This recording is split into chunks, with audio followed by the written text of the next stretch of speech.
Oh, hallelujah. Mema wakwa by the bout. What ya see send you media you so. And then so nyame on kron. Yes, so no way na adom sa se de oye ne da no. Erade pa kasa kire ye ne ente wase. Emfambo ye bra wo Yesu Kristo wo din mo ne abompa ye. Hallelujah. Odofo mema wakwa by the bout ya see send you media you so. Ebiomo na yebefa ya kinkan sam nso efi Lucas sempati du. Yi mu aduonu enum ekosi aduasa enson na yenyina yate the good Samaritan yate nasem Samaria ni papa no na ede na de saa asem ya Yesu kan ye eba ye esanse saa story no Yesu ena eka ho asem na ne nyina ne sada krobi emrenim ni bi eba Yesu Kristo nchen mrenim ni a oye ebeka se onim onyankopon mra Mose mra no na oba Yesu nchen no bebisa ne asem bi ese owura ana churchfo ede na meye a metime nya dankwa na Yesu ebu ano kan se ede na mra no nso eka Moses mra no ampa so Yesu ni se eno no mo de omo ho atoso ti obisa ne se ede na Mose mra no eka o kan ne sen na be ma ne yi ano kan se etwa se me do Ewurade me Nyankopon me de makoma nyina me kra nyina ma ho ode nyina ani madwene nyina na afi me do me Yɔnko se me ho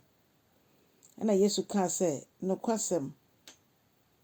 waka ni waka no no kre nti koye we no na tena ase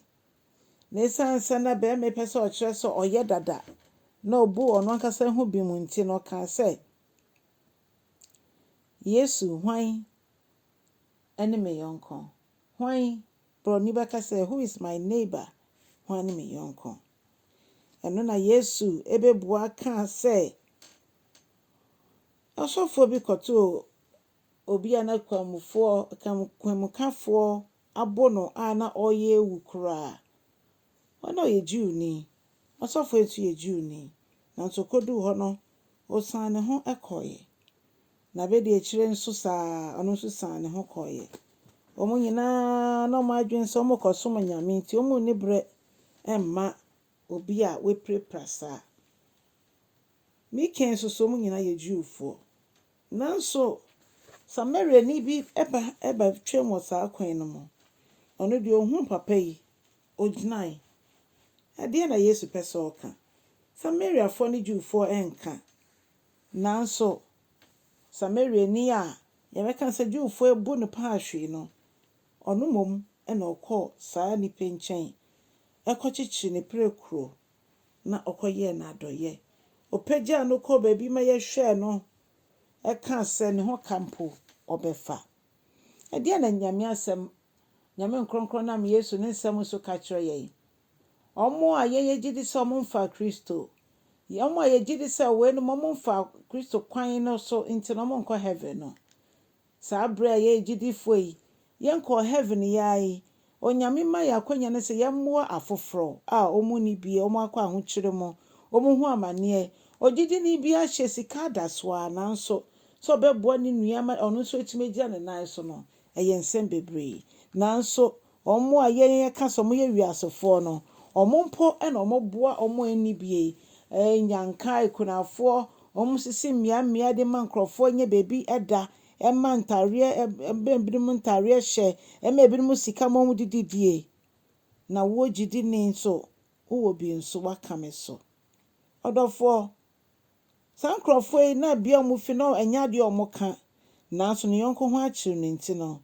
ofi ne yem eboa no mene wonso ede na ye ede abo ye wiase a nipa bebre hu amane yenka se wunye biburo so ansa ne momo mienu no ba kweda obi da deja omode anafa wontoma nafa kata no so eno no nyame hwehwe fi ye nchen na eno ene nyame som pass ye de ka je a yaje Kristo Yesu edi no ho a ebema ya brabo nso so ase Kristo san se obi bia ni ho Kristo ni hia yo hia moa wa ma ne moa Yɛn nso yɛmma yɛn ho kwan sɛ Awurade fa me yɛ na me nso menya adɔyɛ sɛdeɛ wo Kristo Yesu wode wo nkwa kora ɛto hɔ ɛde bɔ afɔre ɛmaa me no. Adɔfoɔ, ɛberɛ yɛka asɛm no ne yɛde abrabɔ nso ɛka ho ɛyɛ susudua. Na foforɔ ahwɛ nea ɔngye asɛm no ni mpo ɔnhwɛ yɛ abrabɔ pa no na ɔmfa ne ho ma Kristo Yesu. Onyame ndom boa yɛn na sɛ Yesu ama ɛna a yɛbɛhyia ɔkyena wɔ line no so. Kyɛ asɛm no na foforɔ so ɛmfa bi ɛmfa nhyɛ ɔmo ho den. Ɛwɔ Nyame Agya, Ɔba ɛne Honhom Kronkron din mu. Onyame nhyɛ wo na so aba wɔ da yi mu. Ɛneɛ na bye bye.